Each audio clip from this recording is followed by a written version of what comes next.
صاحب نہ کفن میں جیب ہے نہ قبر میں الماری ہے، اور کمال کی بات تو یہ ہے کہ موت کا فرشتہ رشوت بھی نہیں لیتا۔ اگر موت کے بعد اپنی مرضی کی زندگی گزارنا چاہتا ہے تو موت سے پہلے اپنے رب کی مرضی کی زندگی گزار۔ وہ ایک فقیر تھا، بزرگ تھا، بیت المقدس کی پہاڑیوں میں بیٹھا تھا، وہ بیت المقدس کی پہاڑیوں میں رہتا تھا۔ کہتا ہے کہ ایک جگہ مجھے انتہائی پریشانی کے عالم میں ادھر ادھر گھومتا ہوا ایک غمگین نوجوان نظر آیا۔ میں اس کے پاس گیا، سلام کے بعد اس سے پریشانی کا سبب پوچھا۔ میں نے پوچھا، بھائی تیرے چہرے پر پریشانیوں کے آثار نمودار کیوں ہیں، غمگینگیوں کے آثار نمودار کیوں ہیں؟ تو وہ کہنے لگا، بزرگوں ہمارے ایک پڑوسی کا بھائی فوت ہو گیا، ہمارے ایک پڑوسی کا بھائی انتقال کر گیا ہے، تم میرے ساتھ چلو تاکہ ہم اس کی تعزیت کر کے آئیں۔ میں اس نوجوان کے ساتھ چل دیا۔ ہم ایک شخص کے پاس پہنچے جو بہت ہی اداسی کے عالم میں بیٹھا ہوا تھا۔ یہ وہی شخص تھا جو مرنے والے کا بھائی تھا، جو بہت ہی اداسی کی حالت میں بیٹھا ہوا تھا۔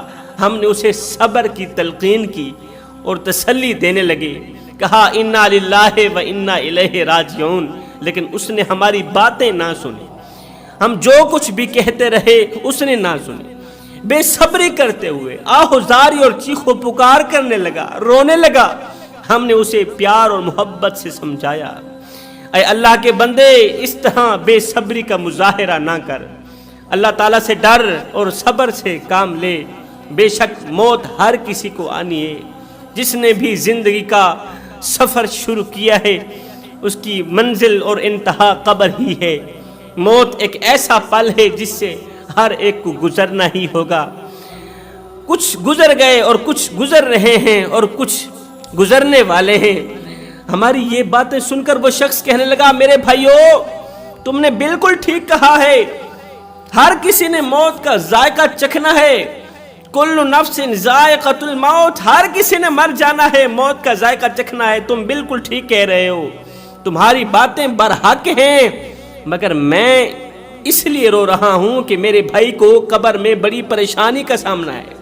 میں اس لیے نہیں رو رہا کہ میرا بھائی مر گیا ہے، مرنا تو ہر کسی نے ہے نا، ہر کسی نے چلے جانا ہے، ہر کسی نے موت کی گھاٹ اتر جانا ہے، لیکن میں اس وجہ سے نہیں رو رہا کہ میرا بھائی مر گیا ہے، میں اس وجہ سے رو رہا ہوں کہ میرے بھائی کو قبر میں بڑی پریشانی کا سامنا کرنا پڑ رہا ہے۔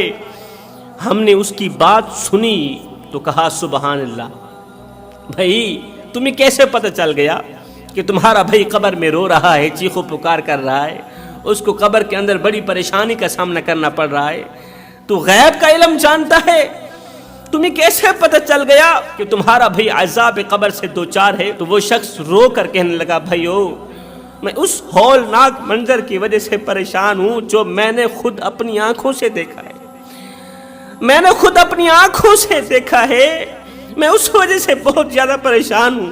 آؤ میں تمہیں تفصیل سے وہ واقعہ سناتا ہوں۔ جب میرے بھائی کا انتقال ہو گیا، جوانوں آپ بھی دل کے کانوں سے یہ واقعہ سنیں، ہو سکتا ہے یہ واقعہ آپ لوگوں کی زندگی بدل دینے کا ذریعہ بنے۔ کہتا ہے جب میرے بھائی کا انتقال ہو گیا، جب میرا بھائی مر گیا تو تجہیز و تکفین کے بعد ہم نے اسے قبرستان لے جا کر دفن کر دیا، مٹی کے سپرد کر دیا، لوگ واپس آ گئے، میں کچھ دیر قبر کے پاس کھڑا رہا، بھائی کی قبر کے سرہانے کھڑا رہا اور روتا رہا۔ یکا یک میں نے قبر سے ایک دردناک آواز سنی، بھائی کی قبر کے اندر سے ایک دردناک آواز سنی۔ میرا بھائی نہایت ہی درد مندانہ انداز سے چیخو پکار کر رہا تھا، کہہ رہا تھا مجھے بچاؤ، مجھے بچاؤ، میری قبر جہنم کے گڑھوں میں سے گڑھا بنی ہوئی ہے، میرے بھائی مجھے بچاؤ، میری قبر کے اندر آگ ہی آگ ہے، میری قبر کے اندر سانپ ہیں، بچھو ہیں، خدارا میری قبر کے اندر جہنم کی آگ بھڑک اٹھی ہے، مجھے بچاؤ۔ میں نے یہ آواز اپنے کانوں سے سنی تو کہا واللہ یہ کوئی اور نہیں، یہ تو میرے بھائی کی آواز ہے، قبر کے اندر کسی اور کی آواز نہیں آ رہی ہے، تو میرے بھائی کی آواز ہے۔ میں نے بے چین ہو کر قبر کھودنا شروع کر دی۔ اللہ اکبر، جب میں قبر کھودنے لگا تو ایک غیبی آواز نے مجھے پکار کر کہا، کوئی کہنے والا کہہ رہا تھا، اے اللہ کے بندے اس قبر کو نہ کھود۔ میں بھائی کی قبر کھودتا ہی چلا جا رہا تھا، غیب سے آواز آئی، اے اللہ کے بندے اس قبر کو مت کھود، یہ اللہ کے رازوں میں سے ایک راز ہے اور اسے پوشیدہ ہی رہنے دے۔ یہ آواز سن کر میں نے قبر کھودنا بند کر دی۔ پھر میں وہاں سے اٹھا اور جانے لگا، واپسی کی طرف، گھر کی طرف جانے لگا تو مجھے دردناک آواز ایک بار پھر سے سنائی دی۔ دردناک آواز نے ایک بار پھر سے مجھے رلایا، مجھے بچاؤ، مجھے بچاؤ۔ مجھے اپنے بھائی پر ترس آنے لگا کہ یہ تو میرے بھائی کی آواز ہے۔ ہائے اللہ، میرے بھائی کی قبر جہنم کے گڑھوں میں سے گڑھا بن گئی۔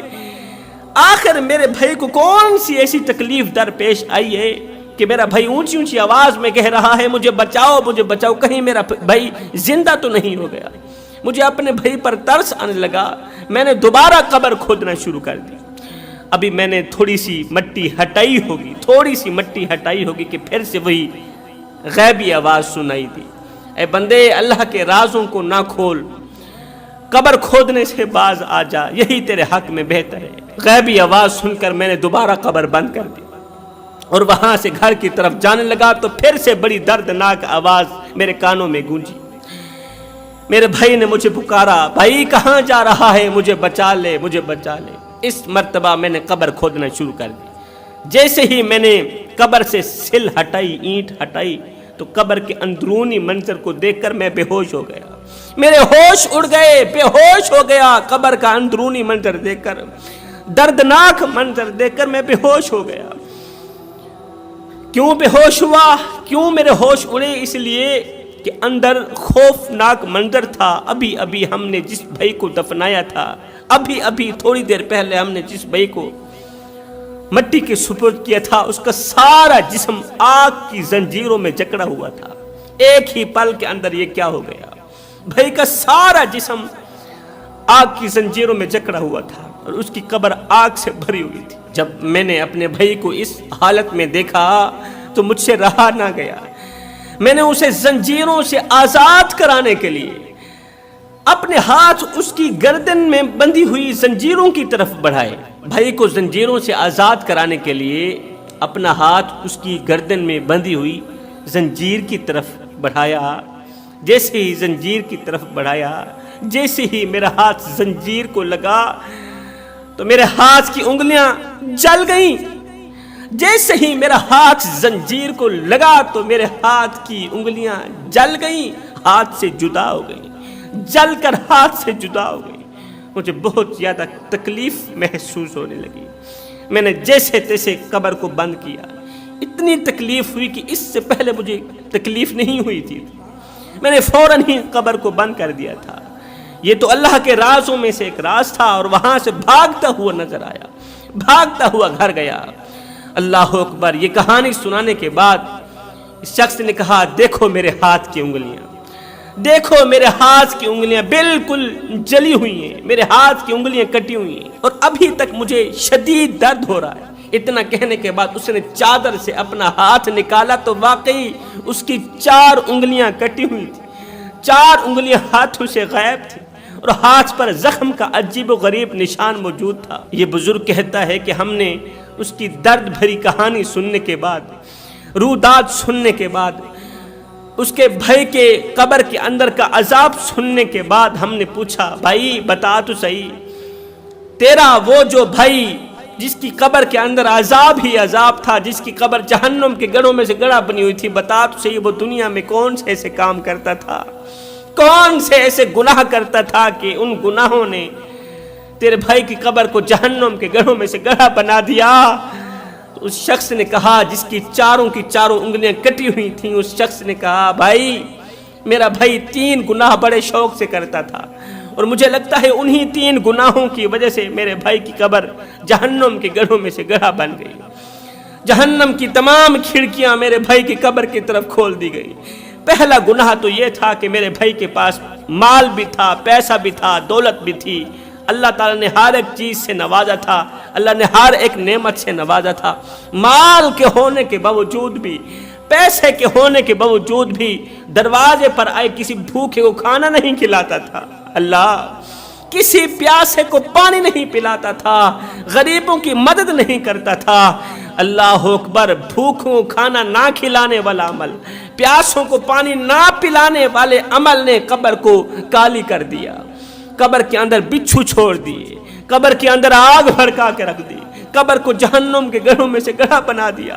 وہ غریبوں کی مدد نہیں کرتا تھا، یہ مالدار تھا، گرد نواح کے رہنے والے لوگ بڑے ہی غریب تھے، وہ صبح کو کھاتے تھے شام کے لیے نہیں ہوتی، شام کو کھاتے تھے صبح کے لیے نہیں ہوتی تھی، ان کے بچے رات کو بھوک کی وجہ سے روتے رہتے تھے۔ اللہ اکبر، 3 دن کے فاقے کاٹتے تھے، لیکن اس ظالم کو ان پر ترس نہیں آتا تھا، رحم نہیں آتا تھا۔ وہ ان بھوکوں بچوں کو کھانا نہیں کھلاتا تھا، پانی نہیں پلاتا تھا۔ ہائے میرے بھائیوں، غریبوں کی مدد کرنے والا شخص زندگی میں کبھی غریب نہیں ہوتا۔ جنہوں نے غریبوں کی مدد کی، غریبوں کے بچوں کو کھانا کھلایا، غریبوں کے بچوں کو پانی پلایا، ان کے منہ میں روٹی کا نوالا ڈالا، ان کے سروں پر شفقت بھرا ہاتھ رکھا، اللہ تعالیٰ نے اسے بہت بڑا بلند مقام عطا فرمایا۔ یہاں پر میں تمہیں حضرت سیدنا عمر فاروق رضی اللہ تعالیٰ عنہ کی سخاوت کا ایک چھوٹا سا واقعہ سناتا ہوں۔ آپ کے دور کا ایک بدو تھا جو بہت ہی غریب تھا، صبح کو کھاتا تھا شام کے لیے نہیں ہوتی تھی، شام کو کھاتا تھا صبح کے لیے نہیں ہوتی تھی، بدو تھا، بہت ہی غریب تھا۔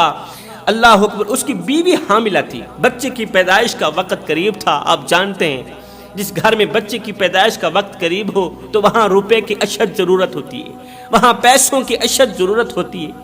اس گھر میں بچے کی پیدائش کا وقت بالکل ہی قریب ہے، مگر گھر میں روپیہ ایک بھی نہیں ہے۔ محلے والے جو سلام کرنا گوارا نہیں کرتے وہ ہماری مدد کیا کریں گے؟ ایک دم ذہن میں ایک ترکیب آئی، اس نے سوچا کیوں نہ سیدنا عمر فاروق رضی اللہ تعالیٰ عنہ کے پاس مدینے کی سرزمین پر اپنی بیوی کو لے کر چلا جاؤں۔ تو میں نے سنا ہے نبی کے عمر کے دروازے پر اگر کوئی دشمن بھی چلا جائے خالی ہاتھ واپس نہیں جاتا۔ اس نے اپنی بیوی کو کہا بھلا ہووی، بچے کی پیدائش کا وقت قریب ہے لیکن گھر میں روپیہ ایک بھی نہیں ہے، کیوں نہ ہم چلتے ہیں سیدنا عمر فاروق کے پاس، اسے جا کر اپنی کہانی سناتے ہیں، اپنے دکھ سناتے ہیں، درد سناتے ہیں، اپنی اس مصیبت سے عمر کو آگاہ کرتے ہیں، ہو سکتا ہے عمر ہمارے مسئلے کا حل کر دے۔ اس سوچ کی بنیاد پر یہ دونوں میاں بیوی گھر سے باہر نکلے، گھر کو تالا لگایا، پورا دن سفر کرتے رہے، پورا دن سفر کرتے رہے۔ اللہ اکبر، چلتے چلتے جیسے ہی مدینے کی دہلیز پر انہوں نے قدم رکھا تو شام ہو گئی، اندھیرا چھا گیا۔ مدینے کی دہلیز پر ہی اندھیرا چھا گیا۔ جیسے ہی اندھیرا چھایا تو اس غریب بدو شخص نے اپنی بیوی کو کہا کہ کیوں نہ رات گزارنے کے لیے ہم یہاں پر خیمہ لگا لیتے ہیں، رات گزارتے ہیں، صبح ہوتی، صبح کا سورج طلوع ہوتی ہم سیدنا عمر فاروق کے پاس چلے جائیں گے، عمر کو جا کر اپنا دکھ سنائیں گے، درد سنائیں گے، اپنے حال سے آگاہ کریں گے تو مجھے امید ہے وہ ہماری ضرور مدد فرمائیں گے، ضرور مدد کریں گے۔ اب اس غریب شخص نے وہاں پر مدینے کی دہلیز کے اندر ہی ایک خیمہ لگایا رات گزارنے کے لیے کہ صبح ہوتے ہی عمر کے پاس چلے جائیں گے۔ اس نے خیمہ لگایا، بیوی کو اندر سلا دیا، خود باہر آگ لگا کے بیٹھ گیا۔ اللہ اکبر، اب بیوی اندر سے رو رہی ہے، درد کی وجہ سے چیخ رہی ہے، بچے کی پیدائش کا وقت قریب ہے، اور باہر بیٹھا بدو شوہر بیوی کو تسلیاں دے رہا ہے، حوصلے دے رہا ہے کہ بھلا ہووی چپ کر، صبح ہوتے ہی، صبح کو سورج طلوع ہوتے ہی عمر کے پاس چلے جائیں گے، تھوڑا اور برداشت کر، تھوڑی تکلیف اور برداشت کر لے۔ مگر وہ مرتی کیا نہ کرتی، بچے کی پیدائش کا وقت قریب تھا۔ ادھر سے سیدنا عمر فاروق رضی اللہ تعالی عنہ کا آپ کا معمول تھا کہ آپ راتوں کی تاریکیوں میں اٹھ اٹھ کر مدینے کی گلیوں میں گشت کیا کرتے تھے، مدینے کی گلیوں میں گشت کیا کرتے تھے کہ کہیں کوئی کتا تو بھوکا نہیں سو گیا، اللہ اکبر، کہیں کوئی جانور تو پیاسا نہیں سو گیا۔ جو عمر بھوکے کتے کا اتنا خیال رکھتا ہے وہ انسان کا کتنا خیال رکھتا ہو۔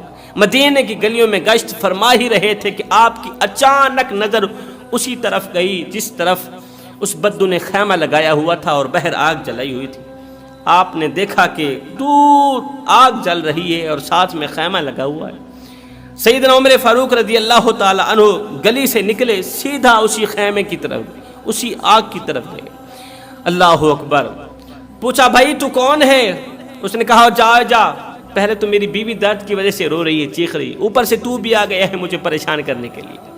سیدنا عمر فاروق رضی اللہ تعالی عنہ نے پوچھا بھائی بتا تو صحیح، تو کون ہے، کہاں سے آیا ہے، کہاں جانا چاہتا ہے، اور یہاں تو نے خیمہ کیوں لگایا ہوا ہے، کس وجہ سے لگایا ہوا ہے، تو مسافر ہے تو کہاں سے آ رہا ہے, کہاں جانا چاہتا ہے؟ تو اس بدو نے کہا کہ میں غریب ہوں, صبح کو کھاتا ہوں شام کے لیے نہیں ہوتی, شام کو کھاتا ہوں صبح کے لیے نہیں ہوتی. امیری کا جنازہ نکل گیا ہے, غربت عروج پر آ گئی ہے, میرے گھر کو غربت کی دلدل نے اپنی لپیٹ میں لے رکھا ہے, میرا گھر غربت کی دلدل میں پھنس گیا ہے, میری بیوی حاملہ ہے اور بچے کی پیدائش کا وقت بالکل ہی قریب ہے. دراصل میں عمر فاروق کے پاس جا رہا تھا کہ وہی میرے مسئلے کا حل فرمائیں گے, لیکن شام ہو گئی, اندھیرا چھا گیا, تو رات گزارنے کے لیے میں نے یہاں خیمہ لگا لیا.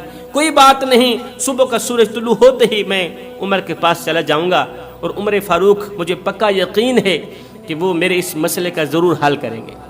اللہ اکبر. اب سامنے کون کھڑا ہے؟ سیدنا عمر فاروق رضی اللہ تعالی عنہ کھڑے, اس کی رودات سن رہے ہیں. اس کی درد بھری فریاد سن کر سیدنا عمر فاروق رضی اللہ تعالی عنہ الٹے پاؤں.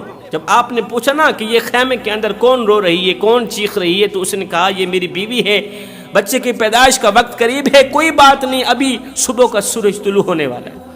جیسے ہی آپ کو پتہ چلا کہ بدو کی بیوی درد میں مبتلا ہے, تکلیف میں مبتلا ہے, تو سیدنا عمر فاروق رضی اللہ تعالی عنہ الٹے پاؤں واپس اپنے گھر کی طرف گئے.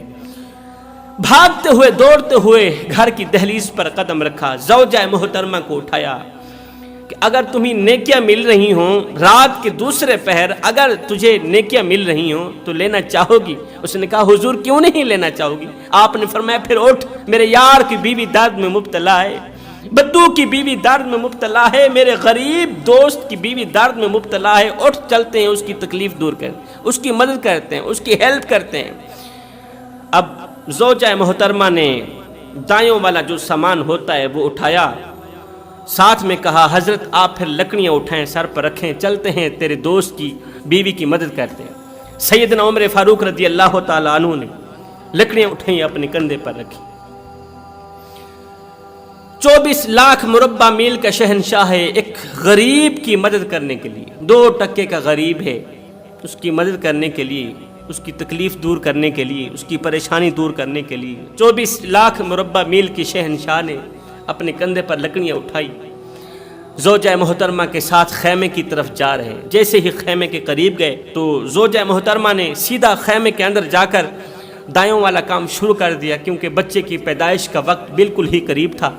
تو سیدنا عمر فاروق رضی اللہ تعالی عنہ بہر بدو کے سامنے ایسے ہاتھ باندھ کے کھڑے ہیں, ہاتھ باندھ کے کھڑے ہیں. بدو کو ایسے ہی لگا کہ یہ یہاں کا کوئی غلام ہے, نوکر ہے. اس بدو نے آرڈر چلانے شروع کر, حکم چلانے شروع کر دیا, اور جلدی جائے آگ لے کر آ. سیدنا عمر فاروق دوڑ کر جاتے ہیں, آگ لے کر آ, جلدی جا لکڑیاں لے کر آ. سیدنا عمر فاروق دوڑ کر جاتے ہیں, لکڑیاں لے کر آتے ہیں. اوے پانی لے کر آئے, جلدی جاتے ہیں, دوڑ کر جاتے ہیں, پانی لے کر آتے ہیں. داڑھی مبارک لپیٹ کر پھونکا مارتے ہیں, آگ جلاتے ہیں. بدو کی باتیں برداشت کر رہے ہیں. بدو کہتا ہی چلا جا رہا ہے, حکم کرتا چلا جا رہا ہے, آرڈر پہ آرڈر کرتا چلا جا رہا ہے. اوے اگر تیری بیوی نے میری بیوی کو مار دیا, اگر اسے دائیوں والا کام نہ آیا, تیری بیوی نے میری بیوی اور میرے بچے کو مار دیا, تو کل عمر کی عدالت میں تیرا مقدمہ درج کروں گا, تیری شکایت پیش کروں گا, تجھے سزا دلواؤں گا. اس طرح کی باتیں کرنے لگا کہ اچانک خیمے کے اندر سے آپ کی زوجہ محترمہ نے آواز دی, یا امیر المومنین مبارک ہو, یا عمر مبارک ہو, اللہ تعالیٰ نے تیرے دوست کو بیٹا عطا کیا ہے. جیسے ہی بدو کو پتہ چلا کہ امیر المومنین تو یہی ہے, جیسے ہی بدو کو پتہ چلا کہ امیر المومنین تو یہی ہے, جیسے ہی بدو کو پتہ چلا عمر کوئی اور نہیں, عمر تو وہی ہے جس کے سامنے میں آرڈر کرتا چلا جا رہا ہوں, میں حکم کرتا چلا جا رہا ہوں. ایک دم بدو کے پاؤں تلے زمین نکل گئی. بدو نے سیدنا عمر فاروق کے پیر پکڑے, پاؤں چومتا چلا جا رہا ہے, ہاتھ جوڑ کے عرضیاں کرتا چلا جا رہا ہے, حضرت خدا را مجھے معاف کرنا, حضرت میری بدبخت بدقسمت آنکھیں, بد نصیب آنکھیں نہ پہچان سکیں کہ میرے سامنے جو شخصیت کھڑی ہے یہ کوئی نوکر ہے, غلام ہے, یا امیر المومنین ہے, میں تجھے نہ پہچان سکا, حضرت مجھے معاف کر دینا. نیچے سے وہ معافی کی خیرات مانگ رہا تھا, معافی کی بھیک مانگ رہا تھا.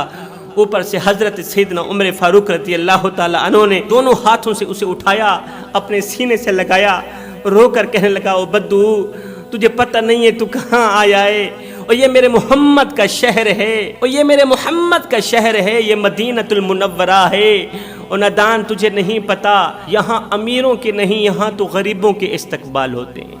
یہاں تو غریبوں کو عزتیں ملتی ہیں، یہاں تو غریبوں کو مقام ملتے ہیں۔ اس لیے میرے بھائیو، عبادت اس مقام تک نہیں پہنچاتی جہاں غریبوں کی خدمت پہنچاتی، جہاں غریبوں کی مدد پہنچاتی ہے۔ سیدنا عمر فاروق رضی اللہ تعالی عنہ کی عاجزی تو دیکھیں، اس عمل کے ساتھ کی گئی محبت کو تو دیکھیں۔ آپ نے اس بدو کا سر پکڑا، اسے اٹھایا، سر کو سینے سے لگایا، پھر رو کر فرمانے لگے، بدو تجھے پتہ نہیں ہے تو کہاں آیا ہے؟ یہ مدینہ المنورہ ہے، یہ سونے محمد کا شہر ہے، یہاں امیروں کے نہیں، یہاں تو غریبوں کے استقبال ہوتے ہیں، یہاں تو غریبوں کو عزتیں ملتی ہیں، یہاں تو غریبوں کو مقام ملتے ہیں۔ صاحب مذہب میں سے اگر انسانیت کی خدمت نکال دی جائے، دین اسلام جیسے خوبصورت مذہب میں سے اگر انسانیت کی خدمت نکال دی جائے تو صرف عبادت رہ جاتی، صرف عبادت رہ جاتی۔ اور عبادت کے لیے میرے اللہ کے پاس فرشتوں کی کوئی کمی نہیں ہے۔ اللہ اکبر، تیری گلی میں اگر کوئی شیعہ رہتا ہے، وہابی رہتا ہے، دیوبند رہتا ہے، یا کوئی غیر مسلم رہتا ہے، اس کا حساب وہ خود دے گا۔ سن، اگر روٹی نہ ملنے کی وجہ سے رات کو بھوکا سو گیا، اے بندے اس کا حساب تجھے دینا پڑے گا۔ تو اس نے کہا یہ 3 گناہ بڑے شوق سے کرتا تھا۔ نمبر 1 تو مال کے ہونے کے باوجود بھی دروازے پر آئے کسی سائل کو کھانا نہیں کھلاتا تھا، بھوکے کو کھانا نہیں کھلاتا تھا، پیاسے کو پانی نہیں پلاتا تھا، غریب کی مدد نہیں کرتا تھا۔ دوسرا گناہ، حرام مال بڑے ہی شوق سے کھاتا تھا۔ اللہ اکبر، حلال و حرام کی تمیز نہیں کرتا تھا، ساری زندگی سود کا کاروبار کرتا رہا۔ وچ گناہ دے عمراں گزری تے داڑھی ہو گئی چٹی، چوری یاریدہ مال کھا کے عادت بن گئی مٹھی، لٹین دی اگڑین دی کہیں نہ ڈٹھی تے اجڑین دی ہر کہیں ڈٹھی، پر فیض میاں پتہ اومل لگسی جداں آسی منہ دے مٹی۔ ساری زندگی حلال و حرام کی تمیز کیے بغیر اولاد کو کماتا رہا، کھلاتا رہا۔ حضرت سیدنا غوث اعظم نے فرمایا تھا، اے ماڑی بنانے والے، ماڑی بنا رہا ہے تو، بسیں گے کوئی اور حساب تجھے دینا پڑے۔